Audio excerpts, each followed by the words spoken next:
Action. Hello, how are you? What did you say? I said, hello, how are you? How do you do? How are you? Ready? I'm always ready. What is it you do for a living? Good question. The professional answer to that question is I'm a video content producer, full-time self-employed. The title I give myself is the master capturer. How did you get into that?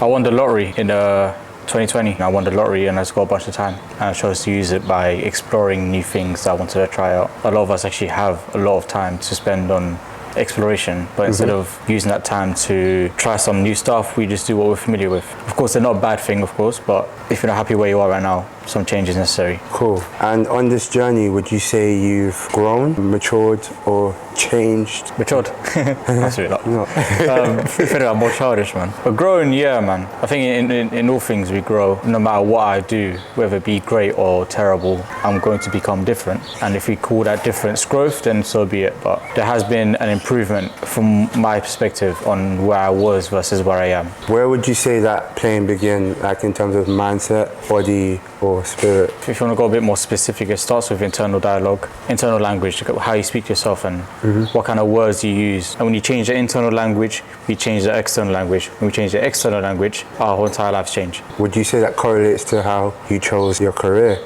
Yeah, man. In terms of my work and what I do to make money, that's a byproduct of the shift in paradigm and the shift in mindset that I gave myself through the connections and the conversations and the relationships that I've built with the people around me. I'm surrounded by life coaches and amazing, profound people.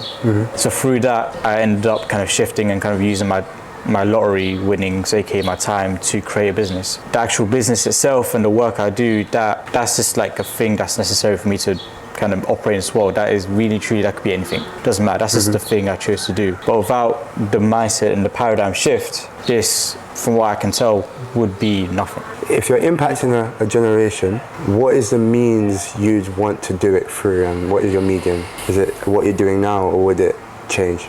I've always found more value in the one-to-one personal stuff. I think some of the greatest peoples in the world, they make change amongst the masses, but none of them know, like he doesn't know none of them individually on a personal level. And it works, clearly. Whenever I want to call with a client, my automatic thing is, could we link up first? If they want to text, I'll try to call them. If they want to call, try to link up with them. I want to have that personal one-to-one connection. And it's never straight to business. It's always have a conversation first. Having personal conversations and kind of building from there. Creating a relationship, man. I think that's where the value is.